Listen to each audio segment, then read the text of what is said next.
HSC 25 তুমি যদি মাত্র এই 20টা সিকিউ সলভ করে যাইতে পারো তাহলে পরীক্ষায় গিয়ে তুমি 8টার মধ্যে ন্যূনতম 6 থেকে 7টা সিকিউ কমন পাবা। তোমার যেই বডি হোক না কেন এই 20টা সিকিউ যদি বুঝে বুঝে সলভ করো তাহলে তুমি ইনশাল্লাহ সিকিউতে ফিজিক্স ফার্স্ট পার্টে 50-85 কনফার্ম করতে পারবা। এই নিশ্চয়তা আমি তোমাকে দিচ্ছি। মাত্র 20টা সিকিউ ভাই, তোমার যেই বডি হোক না কেন তুমি যদি এই 20টা সিকিউ সলভ করে যাও তাহলে পরীক্ষার হলে গিয়ে বুঝতে পারবা যে আসলে কমন তুমি পাইছো কি পাও নাই। যদি কমন পাও পরীক্ষা দিয়ে এসে ভাইয়াকে জাস্ট একটা ধন্যবাদ জানাও তাইলেই হবে। তো এই ভিডিওতে জাস্ট তোমাকে এই সাজেশনটা দিব কোন 20টা সিকিউ তুমি পড়বা। 20টা সিকিউ তোমাকে আমি স্লাইড দিয়ে দিব, তোমার যদি মনে হয় তুমি স্লাইড দেখে নিজে নিজে সলভ করতে পারবা দেন ওকে ফাইন তুমি সলভ করো তাইলেই হবে। আর যদি মনে না হয় তোমার সলভ ক্লাস প্রয়োজন তাহলে আমার চ্যানেলে দেখবা 1 থেকে 2 ঘন্টার মধ্যে তুমি এই 20টা সিকিউ এর সলভ ক্লাস পেয়ে যাবা। জাস্ট সলভ ক্লাস মানে তোমাকে জাস্ট আমি যে সলভ করাই দিছি অ্যান্সার করাই দিছি গাইডের মতো এমন না। সলভ করাই দিছি মানে এই ম্যাথের পেছনে যেই বেসিক আছে যেই থিওরি আছে সেটাও তোমাকে আমি কভার করে দিছি। অর্থাৎ এই টাইপের যেই ম্যাথই আসুক না কেন সেটাই তুমি পারবা। তোমার এইটা এনশিওর করতে হবে যে তোমাকে 1 নম্বর সৃজনশীলে যেইটা দিছি জাস্ট এইটা পারলে হবে না, এই টাইপের যেইটা আসুক না কেন সেটা তোমার পারতে হবে। এই জন্য কি করতে হবে, তোমার সলভ করলে শুধু হবে না, বুঝে বুঝে সলভ করতে হবে। তো যারা বুঝে বুঝে সলভ করতে চাও আমার এইটার সলভ ক্লাসটা তোমরা দেখতে পারো। যে কোনো দিন ফিজিক্স পড়াও নাই সেও আশা করি আমার এই সলভ ক্লাসটা বুঝবা। ওই সলভ ক্লাসে একদম বেসিক থেকে তোমাকে আমি সলভ করাই দিছি, বুঝাই দিয়ে প্রত্যেকটা টপিকস প্রত্যেকটা পয়েন্ট। চলো এখন আমরা দেখবো তুমি কোন 20টা সিকিউ পড়বা। প্রথমে ভেক্টর থেকে তোমাকে 4টা সিকিউ দিছি আমি। এই 4টা সিকিউর মধ্যে তুমি একটা 100% শিওর থাকো কমন পাবা। যদি খুব ভাগ্য ভালো হয় তাহলে এই 4টা থেকে 2টা পাবা। ওকে, তো দেখো প্রথম সিকিউতে কি আছে, ভেক্টরের বেসিক থেকে এইটা যে ত্রিমাত্রিক কার্টেসীয় স্থানাঙ্ক অবস্থায় আমার 3টা বিন্দু দেওয়া আছে। প্রথম প্রশ্ন ওএ এবং ওবি দুইটা ভেক্টরের মধ্যবর্তী কোণ নির্ণয় করো। দ্বিতীয় প্রশ্ন 3টা ওএ ওবি এবং বিও দ্বারা সমকোণী ত্রিভুজ গঠন করা সম্ভব কিনা। 3 নম্বর প্রশ্ন এবি ভেক্টরের সমান্তরালে একটা একক ভেক্টর নির্ণয় করো। এটা ভেক্টরের বেসিক থেকে। তো ভেক্টর থেকে যদি সহজ কোশ্চেন হয় তাহলে এই বেসিক কোশ্চেন থেকে তোমার প্রশ্ন হবে যে তোমার মধ্যবর্তী কোণ নির্ণয় করতে বলবে বা বলবে 3টা বাহু দ্বারা সমকোণী ত্রিভুজ গঠন করতে পারবা কিনা, অথবা তোমাকে বলবে যে লম্ব দিকে বা সমান্তরাল দিকে একক ভেক্টর বের করো। তো তোমাকে আমি ভেক্টর থেকে মাত্র 4টা সিকিউ দিছি। জাস্ট তুমি যদি এই 4টা সিকিউ পারো কিন্তু এই টাইপের অন্য কিছু দিলে যদি না পারো তাহলে কিন্তু কমন পাবা না। আমি বলতেছি না একদম হুবহু কমন আসবে, কিন্তু এই টাইপেরই আসবে। এই জন্য তোমার বুঝে বুঝে সলভ করতে হবে, তাহলে যাই আসুক না কেন তুমি পরীক্ষায় পারবা। জাস্ট এই 20টা টাইপ যদি তুমি পারো তাহলে তোমার 50 পাওয়া নিয়ে সিকিউতে 50 পাওয়া নিয়ে চিন্তা করতে হবে না। কেমন? তো 2 নাম্বার আমরা দেখবো ভেক্টরের নদী নৌকা। নদী নৌকা থেকে আসার সম্ভাবনা 99%। সাধারণত ভেক্টর থেকে নদী নৌকার মাটি হয়। কেমন? তো নদী নৌকা থেকে দেখো কি দেওয়া আছে, একজন মাঝি এবং স্রোতের বেগ দেওয়া আছে, নদীর প্রস্থ দেওয়া আছে। নদী নৌকার জাস্ট এখানে 7টা ম্যাথ আছে। এই 7টা ম্যাথ যদি পারো দুনিয়াতে যত নদী নৌকার যত টাইপের নদী নৌকা আছে সব ম্যাথ তুমি পারবা। এই 7টা ম্যাথ খুব সুন্দর করায় একদম শূন্য বেসিক থেকে তোমাকে আমি সলভ করাই দিছি। তো ক্লাসটা দেখে নিবা। দেখো প্রথমে ম্যাথে কি আছে, নদীর ঠিক বিপরীত বিন্দুতে বা ন্যূনতম পথে নদী পার হইতে কি ব্যবস্থা নিতে হবে।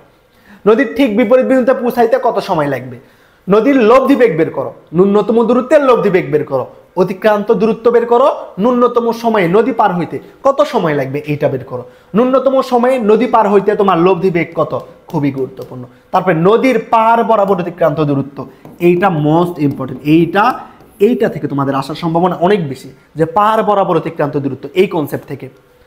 তো এই 7টা ম্যাথে যদি তুমি খুব ভালো করে নদী নৌকা থেকে পারো, নদী নৌকা নিয়ে তোমার চিন্তা করতে হবে না। নদী নৌকা খুবই সহজ, অনেকেই বোঝো না, তোমার ক্লাসটা করবা, আশা করি তোমার পানির মতো ক্লিয়ার হয়ে যাবে। চলো পরেরটা দেখবো কি বলতেছে। এবার আমাদের ছাতা ধরার ম্যাথ, বৃষ্টির ম্যাথ। কেমন? এখানে দেখবা যে হচ্ছে দেখো এই ম্যাথে কি বলতেছে, কোনো এক বৃষ্টির দিনে নাফিসা জানালার পাশে দাঁড়িয়েছিল, সে দেখতেছে 6 মিটার পার সেকেন্ড বেগে বৃষ্টি নিচে পড়তেছে। কেমন? তারপরে সে আরো লক্ষ্য করলো রাস্তায় একজন লোক 4 মিটার পার সেকেন্ড বেগে হেঁটে যাচ্ছে, আরেকজন 8 মিটার পার সেকেন্ড বেগে সাইকেল চড়িয়ে যাচ্ছে। তো সে দেখলো যে এই দুইজন ব্যক্তি ছাতা ধরার কোণ সেম না। বুঝছো? নাফিজা রুমের জানালা দিয়ে দেখলো 6 মিটার পার সেকেন্ড বেগে বৃষ্টি পড়তেছে, একজন ব্যক্তি 4 মিটার পার সেকেন্ড বেগে যাচ্ছে, আরেকজন 8 মিটার পার সেকেন্ড বেগে যাচ্ছে। তো তাদের ছাতা ধরার কোনটা আমাদের সমান না, সে এইটা লক্ষ্য করলো। তো প্রথম প্রশ্ন বলতেছে উদ্দীপকে হেঁটে যাওয়া লোকটির সাপেক্ষে বৃষ্টির বেগ বের করতে হবে। আপেক্ষিক বেগ, বৃষ্টির বেগ বের করা। হেঁটে চলন্ত লোকটি এবং সাইকেলে চলন্ত লোকটির জন্য ছাতা ভিন্নভাবে বাঁকানো আছে। নাফিজারে এই উক্তিটি সঠিক কিনা ব্যাখ্যা করতে হবে। অর্থাৎ তোমার কত ডিগ্রি কোণে ছাতা ধরতে হবে সেটা বের করতে হবে। ছাতা ধরার ম্যাথ খুবই সহজ, জাস্ট একটা সূত্র, tan থিটা ইকুয়াল টু মানুষের বেগ বাই বৃষ্টির বেগ, শেষ। একটা সূত্র দ্বারা ছাতা ধরার যত ম্যাথ আছে সবকিছু আমাদের শেষ। ভেক্টরের 4 নাম্বার সিকিউ, 4 নাম্বার সিকিউতে তুমি কি পড়বা, ভেক্টর ক্যালকুলাস যেটা আছে, অর্থাৎ তোমার ডাইভারজেন্স নির্ণয় করতে বলবে, দেখো -1,1 বিন্দুতে ডাইভারজেন্স নির্ণয় করো, অথবা বলতেছে ভেক্টর পি কি অঘূর্ণনশীল কিনা গাণিতিকভাবে বিশ্লেষণ করো। তো জাস্ট এই 4টা টপিকস, ফার্স্ট ভেক্টরের বেসিক থেকে, সেকেন্ডটা আমাদের ছিল কি বলতো নদী নৌকা, থার্ড বৃষ্টি, 4 নাম্বার আমাদের ভেক্টর ক্যালকুলাস। এই চারটা সৃজনশীল তুমি বুঝে বুঝে সলভ করবা ইনশাল্লাহ, 4টা থেকে ন্যূনতম একটা কমন পাবা। তোমার ভাগ্য ভালো হইলে 2টাও কমন পাইতে পারবা, ভাগ্য ভালো হইলে ভেক্টর থেকে 2টা আসে, তো 2টাও তুমি কমন পাইতে পারো। তো এই 4টা সিকিউ বুঝে বুঝে সলভ করবা। জাস্ট কিন্তু এই 4টা সিকিউ পারলে হবে না, এই টাইপের আরো কিছু পারতে হবে। যেমন দেখো এইখানে বলতেছে ডাইভারজেন্স নির্ণয় করো, তো তোমাকে যদি পরীক্ষায় আসে যে এই যে পি ভেক্টরটার সলিনোডিয়াল হবে কিনা, তো এটা তোমার জানতে হবে সলিনোডিয়াল মানে কি, ডাইভারজেন্স শূন্য হইলে হয় সলিনোডিয়াল। তো তোমাকে এখানে আমি ডাইভারজেন্স নির্ণয় করা শিখাইছি, তো ওইখানেও তো ডাইভারজেন্স নির্ণয় করতেই বলতেছে, তোমার বুঝতে হবে যে সলিনোডিয়াল শূন্য কি না, এটা মানে ডাইভারজেন্স নির্ণয় করা। এইভাবে জাস্ট বুঝে বুঝে সলভ করতে হবে, তাইলে ইনশাল্লাহ তুমি 100% শিওর থাকো কমন পাবা, বুঝছো। এরপরে তোমাদের যাদের এমসিকিউ নিয়ে প্রবলেম আছে, আমার চ্যানেলে দেখবে একটা 9 ঘন্টার ভিডিও আছে। তো এই 9 ঘন্টার ভিডিও যদি তুমি 1.5x দিয়ে করো, তাহলে মোটামুটি তোমার 6 ঘন্টায় শেষ হয়ে যাবে।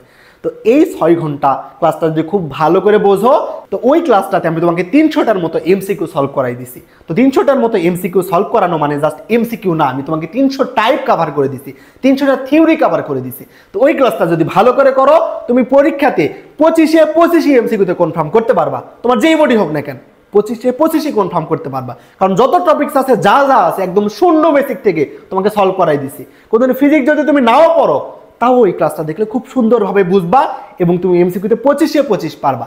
এবং একই সাথে ওই ক্লাসটা করলে তোমার কি হবে, তোমার পুরো ফিজিক্স বইয়ের যত থিওরি আছে সব থিওরি তোমার কভার হয়ে যাবে। তুমি 2 বছর আগে তো এই ফিজিক্সটা পড়ছো, তো একদিনে তোমার পক্ষে কিন্তু সকল থিওরি রিভাইজ করা কঠিন। তো এই ক্লাসটা করলে তোমার সকল থিওরি রিভাইজ হবে, এমসিকিউ তো কভার হবেই 100%, সাথে যত কখ আছে সব কিছু কভার হবে। তো একটা ক্লাস যারা আমার করবা তাদের জন্য এই যে এই সিকিউ সলভিং এর সিকিউ সলভিং তোমার করার প্রয়োজন হবে না। ওই ক্লাসটা করলে তুমি নিজে নিজেই এই 20টা সিকিউ নিজেই সলভ করতে পারবা বুঝে বুঝে। এই জন্য যাদের বেসিকে প্রবলেম আছে বা যারা অল্প সময়ের মধ্যে রিভাইজ দিতে চাচ্ছ, তারা মাস্ট আমার চ্যানেলে ওই ক্লাসটা করে নিবা। ওকে, দেখো আমরা পরেরটা দেখবো। দেখো এবার আমরা মহাকর্ষ অভিকর্ষ দেখব।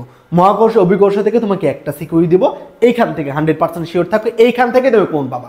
মহাকর্ষ অধ্যায় থেকে এই সিকিউর বাইরে প্রশ্ন আসা সম্ভব না, তবে একটা সিকিউর মধ্যে তোমার 5টা প্রশ্ন অ্যাড হয়েছে, এই 5টা প্রশ্নের বাইরে মহাকর্ষ অভিকর্ষ থেকে আসা সম্ভব না। জাস্ট এই সিকিউটা খুব ভালো করে সলভ করে যাও, ইনশাল্লাহ মহাকর্ষ অভিকর্ষ থেকে কমন পাবা। মহাকর্ষ অভিকর্ষ, ভেক্টর, পদার্থের গাঠনিক ধর্ম, আদর্শ গ্যাস, এই 4টা অধ্যায় থেকে তোমার সিকিউ কিন্তু বাদ দেওয়া যাবে না। তুমি যদি সিকিউতে ভালো মার্ক উঠাইতে চাও, প্লাস পাইতে চাও, তাহলে এই 4টা সিকিউ খুব ভালো করে পড়বা, এই 4টা অধ্যায় খুব ভালো করে পড়বা, ইনশাল্লাহ পাবা কমন। এই 4টা অধ্যায় থেকে একদম হুবহু দেয়, প্রশ্ন কোনো পাচায় না, একদম সহজ করে।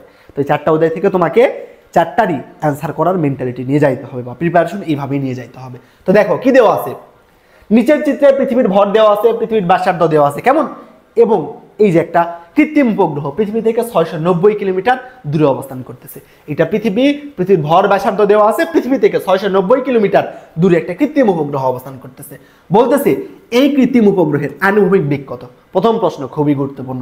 দ্বিতীয় প্রশ্ন, উপগ্রহটিকে পৃথিবী পৃষ্ঠ থেকে 800 কিলোমিটার উচ্চতায় সরানো হইলে এই উপগ্রহের আবর্তনকালের পরিবর্তন হবে কিনা। এইটা 3 স্টার দিয়ে নাও কেমন। তারপরের প্রশ্ন দেখো, উপগ্রহটিকে ভূস্থির উপগ্রহে রূপান্তর করতে কি ব্যবস্থা নিতে হবে। এটা 5 স্টার, এইটা 5 স্টার। এই কনসেপ্টের ম্যাথ আসবে, যাও তোমাকে বলে দিলাম যে এই উপগ্রহটাকে ভূস্থির উপগ্রহে রূপান্তর করতে তোমার কি ব্যবস্থা নিতে হবে। ভূস্থির উপগ্রহ মানে কি, যে উপগ্রহের পর্যায়কাল 24 ঘন্টা। তো এই উপগ্রহের পর্যায়কাল তুমি 24 ঘন্টা করতে চাইলে তোমার কি ব্যবস্থা নিতে হবে, খুব ভালো করে দেখবা। পরের প্রশ্ন, পৃথিবী থেকে 100 কিলোমিটার উচ্চতায় এবং 100 কিলোমিটার গভীরতায় 10 কেজি ভরের বস্তুর ওজন একই হবে কিনা। বুঝছো, খুবই গুরুত্বপূর্ণ প্রশ্ন। তারপরে বলতেছে 30 ডিগ্রি অক্ষাংশে অভিকর্ষ ত্বরণের মান নির্ণয় করো। ল্যামডা অক্ষাংশে অভিকর্ষ ত্বরণ নির্ণয়ের সূত্র কি আমাদের, G lambda equal to G minus omega square R cos square lambda. এই সূত্রটাই জি নির্ণয়ের সূত্র, G H equal to G M divided by R plus H whole square. H গভীরতায় জি নির্ণয় সূত্র, G H prime equal to G into 1 minus H by R, এবং T equal to 2 pi by V into R plus H. এই 4টা সূত্র, এই 4টা সূত্র খুব ভালো করে পড়বা। এই 4-5টা সূত্রের বাইরে মহাকর্ষ অভিকর্ষ থেকে একটা নোটা সিঙ্গেল ম্যাথ আসবে। এই 5টা সূত্র ভালো করে পড়বা। কেমন? মহাকর্ষ অভিকর্ষ অধ্যায় থেকে বলাই যায় যে এর বাইরে আসা সম্ভব না, বুঝছো? জাস্ট ওই 5টা সূত্র নিয়ে এরপর আমরা দেখবো আদর্শ গ্যাস। আদর্শ গ্যাস থেকে তোমাকে আমি 3টা সিকিউ দিব, এই 3টার মধ্যে একটা 100% শিওর থাকো আসবে। আদর্শ গ্যাস অধ্যায়টা সহজ, এই জন্য কিন্তু অনেকেই মনে করে পারবো, কিন্তু পরীক্ষায় গিয়ে দেখবা তুমি পারতেছো না। এই জন্য আদর্শ গ্যাস থেকে তোমাকে আমি 3টা টাইপ দিছি, এই 3টা টাইপ বুঝে করে যাও, ইনশাল্লাহ পরীক্ষায় কমন পাবা। দেখো কি বলতেছে, কোনো একদিন ঢাকার তাপমাত্রা দেওয়া আছে 25, ঢাকার শিশিরাঙ্ক দেওয়া আছে। বলতেছে ওই দিন কুয়াকাটায় রাখা সিক্ত এবং শুষ্ক বাল্বের তাপমাত্রা আমাদের দেওয়া আছে। কেমন? প্রথম প্রশ্ন, ঢাকার আপেক্ষিক আর্দ্রতা আর বের করতে বলতেছে। আর ইকুয়াল টু F/F গুণন 100%। এই মাত্রার ক্ষেত্রে আমাদের ঝামেলাটা কি হয়, শিশিরাঙ্কের তাপমাত্রায় আমাদের বাষ্পচাপ বের করাটা ঝামেলা হয়। তোমার ক্লাসটা দেখে নিবা, এটা দেখেই পারবা, খুবই সহজ। ওকে, পরেরটা দেখো, উক্ত দিনে ঢাকা এবং কুয়াকাটার মধ্যে কোথায় স্বস্তি বোধ করবা? কোথায় স্বস্তি বোধ করবা বলতো? যেইখানে আপেক্ষিক আর্দ্রতা কম সেখানে আমরা স্বস্তি বোধ করি। তো স্ট্যান্ডার্ড যদি কোশ্চিন হয় তাহলে তোমার এই প্রশ্নটা দিবে, এই টাইপের প্রশ্ন দিবে। আপেক্ষিক আর্দ্রতা বের করতে বলবে বা শিশিরাঙ্ক বের করতে বলবে ঘ নাম্বারে বলবে কোথায় আরামদায়ক অনুভব করবা। যদি স্ট্যান্ডার্ড বা সহজ হয় তাহলে এই প্রশ্ন দিবে। যদি একটু জটিল করে তাহলে তোমার এই প্রশ্ন দিবে, যে বলবে সন্ধ্যায় বায়ুর তাপমাত্রায় 23 ডিগ্রিতে নেমে আসলে জলীয় বাষ্পের কত অংশ ঘনীভূত হবে? অর্থাৎ একটা রুমের, দেখো এই প্রশ্ন দেখো, একটা রুমের তাপমাত্রা ছিল 30, তুমি এসি চালায় রুমের তাপমাত্রা নিয়ে আসছো 23-এ, তাহলে কতটুকু জলীয় বাষ্প ঘনীভূত হবে? এই ম্যাথটা রিসেন্ট ইয়ারে বেশ কয়েকবার আসছে। তো এই ম্যাথটা আসতে পারে যদি একটু কনসেপ্ট জটিল করে। কেমন? তো এই ম্যাথটা খুব ভালো করে দেখতে হবে। এই ম্যাথ অনেকে বোঝো না, তো এই ম্যাথের সলভ অনেক সুন্দর করে বেসিক থেকে করাই দিছি, দেখে নেবা, তাইলে হয়ে যাবে। কেমন? চলো পরের এইটা, এই সিকিউরটা দেখবা।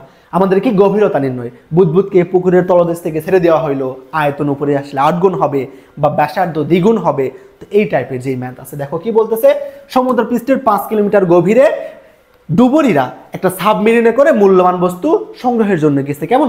তো বলতেছে যাত্রাপথে সাবমেরিন থেকে একটা বুদবুদ ছেড়ে দিলে সমুদ্র পৃষ্ঠের আয়তন 8 গুণ হয়। ক্লিয়ার? প্রথম প্রশ্ন, কত গভীরতা থেকে বুদবুদ ছেড়ে দেওয়া হয়েছিল? এইচ নির্ণয়, P1V1 = P2V2, P1V1 = PV, P2 = P + H⁻G, এইটাই জাস্ট। পরেরটা বলতেছে ডুবুরির দল ওই মূল্যবান বস্তু সংগ্রহ করতে যাইতে পারবে কিনা। দেখো কেমনে বুঝবা, এখানে তোমার দেওয়া আছে যে সাবমেরিনটা সর্বোচ্চ 4 × 10⁵ পাস্কেল চাপ সহ্য করতে পারে। দেখো তাহলে তুমি যদি এইচ গভীরতায় যাও, তাহলে এইচ গভীরতায় যাওয়ার পরে তোমার চাপ যদি এইটার চেয়ে বেশি হয় তাহলে তুমি মূল্যবান বস্তু সংগ্রহে যাইতে পারবা না।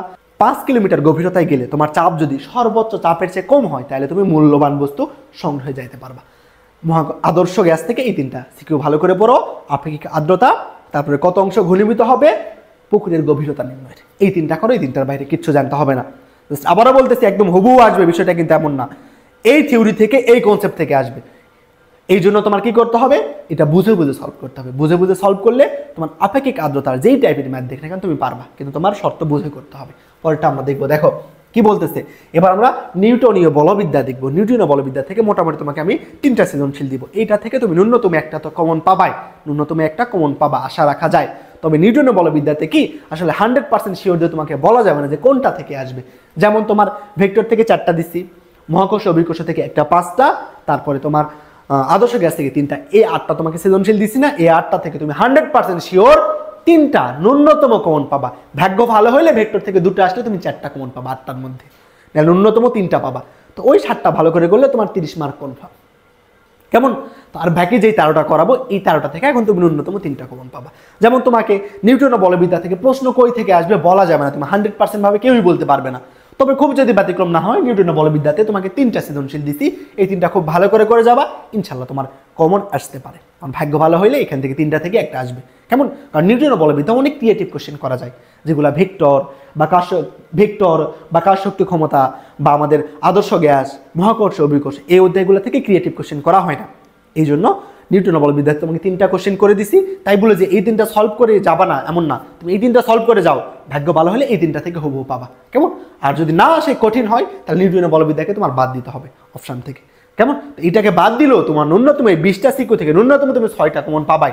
20টা যে তোমাকে সিকিউ দিচ্ছে এখান থেকে ন্যূনতম তুমি 6টা পাবা, এটা লিখে নাও। মাত্র 5টা অ্যান্সার করতে হবে। এই জন্য তোমাকে এইখানে যা আছে, যেই অধ্যায়ে যেই সিকিউ দিছি সেটা বাদ দেওয়া যাবে না তোমার। কেমন? নিউটনীয় বলবিদ্যার প্রথম প্রশ্ন দেখো, ব্যাংকিং কোণ নির্ণয় করা, এটা খুবই গুরুত্বপূর্ণ। এটা আসলে এটা খুবই সহজ, জাস্ট একটা সূত্র, tan θ = v² / rg = h/x, শেষ। ব্যাংকিং কোণ শেষ, এই একটা সূত্র। প্রথম ম্যাথে বলতেছে ব্যাংকিং কোণ কত নির্ণয় করো, পরের ম্যাথে বলতেছে উদ্দীপকের উক্তি অনুযায়ী গাড়িটি নিরাপদে বাঁক নিতে পারবে কিনা, ভির মান বের করতে হবে। এক সূত্র দ্বারাই tan θ = v square by rg। তো এই একটা সূত্র করতে তোমার 5 মিনিটও লাগবে না ভাই, 5 মিনিটে এই সিকিউটা সলভ করে দিছি, দেখবা তাইলেই পারবা, কোনোদিন না করলেও বুঝবা। নিউটনের বলবিদ্যা অনেকে ভয় পাবে, বাদ দাও। তো যেই সিকিউগুলা করাইছি তুমি যদি আগে নিউটনের বলবিদ্যা নাও করে থাকো, এই 3টা সিকিউ করে যাবা। কেমন দেখো কি বলতেছে পরের ম্যাথে, সংঘর্ষের ম্যাথে। এটা আমাদের কেমন 2 কেজি এবং 3 কেজি ভরের দুটা বস্তু দুটা বেগে পরস্পর বিপরীত দিক থেকে এসে সংঘর্ষে লিপ্ত হয়ে একই দিকে যাওয়া শুরু করছে। ক্লিয়ার? প্রথম প্রশ্নে বলতেছে সংযুক্ত অবস্থায় তাদের বেগ কত, দুইটা গাড়ি যে দুই দিক থেকে এসে সংঘর্ষ হইলেও হয়ে একদিকে যাওয়া শুরু করলো, এই অবস্থায় তাদের বেগ কত নির্ণয় করতে হবে। পরের প্রশ্নে বলতেছে সংঘর্ষটা স্থিতিস্থাপক হবে কিনা, এটা খুবই গুরুত্বপূর্ণ। ব্যাংকিং কোণ গুরুত্বপূর্ণ, এইটাও গুরুত্বপূর্ণ। এখন এই দুইটার মধ্যে একটা আসার সম্ভাবনা অনেক বেশি, কারণ বলা যাবে না কোনটা আসবে। তো এই দুইটা খুব ভালো করে করতে হবে তোমার। সংঘর্ষ স্থিতিস্থাপক কখন হবে, যখন সে ভরবেগের নিত্যতা এবং গতিশক্তির নিত্যতা মানবে। তো এই ম্যাথ আমরা না করেই বলতে পারবে সংঘর্ষটা স্থিতিস্থাপক হবে না। কেমনে, যদি কোথাও দেখো দুইটা বস্তু সংঘর্ষে লিপ্ত হওয়ার পরে একত্রে লেগে গেছে, তার মানে সেই সংঘর্ষটা অস্থিতিস্থাপক। আবার কোথাও যদি দেখো একটা বস্তু উপর থেকে নিচে পড়ছে, কাদার মধ্যে ঢুকে গেছে, তাহলে সেই সংঘর্ষটা আমাদের কি হবে, স্থিতিস্থাপক হবে না। মানে যেইখানে বাধা থাকবে সেখানে আমাদের সেই সংঘর্ষটা স্থিতিস্থাপক হবে না। ক্লিয়ার? আশা করি বুঝছো যে সংঘর্ষ স্থিতিস্থাপক হবে কিনা। তা না করে বলতেছি সংঘর্ষ স্থিতিস্থাপক হবে না। কেমনে? কারণ দুইটা বস্তু সংঘর্ষের পর একত্রে মিলিত হয়েছে, এই জন্য সংঘর্ষটা স্থিতিস্থাপক হবে না। বুঝছো? পরের প্রশ্ন দেখো আমাদের জড়তার ভ্রামক। জড়তার ভ্রামক খুবই গুরুত্বপূর্ণ, এইখান থেকেও আসতে পারে। তো কোন বস্তুর জন্য জড়তার ভ্রামক কত হয় এটা তোমার মুখস্থ করতে হবে। আমার সূত্রের ফিজিক্সের সূত্রে একটা নোট আছে, যাদের নোটটা প্রয়োজন দেখবা ডিসক্রিপশন বক্সে আমাদের হোয়াটসঅ্যাপ গ্রুপের লিঙ্ক দেওয়া আছে, ওই লিঙ্কে ঢুকবা, ঢুকলে তুমি ক্লাস স্লাইডটাও পাবা, আমার সূত্রের নোটটাও পাবা। সূত্রের নোটটা এই 2 দিন খুব ভালো করে পড়বা, তাহলে এমসিকিউতেও অনেক কিছু কমন পাবা। সূত্র তোমাকে পারতে হবে, সূত্র পরীক্ষার অস্ত্র।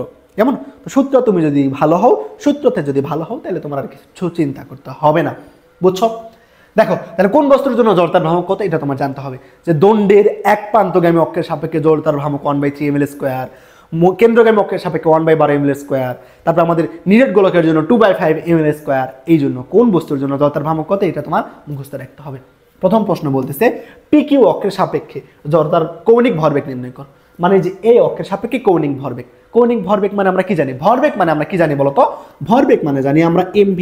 তাহলে কৌণিক ভরবেগ সমান কি হবে, m এর জায়গায় i, v এর জায়গায় ওমেগা, অর্থাৎ i ওমেগার মান যে বের করতে হবে। ওমেগার মান দেওয়া আছে, i এর মান জাস্ট বের করা। যেহেতু PQ অক্ষের সাপেক্ষে তাহলে সূত্র কি 1/12 ml²। শেষ, 100তেই শেষ ম্যাথ।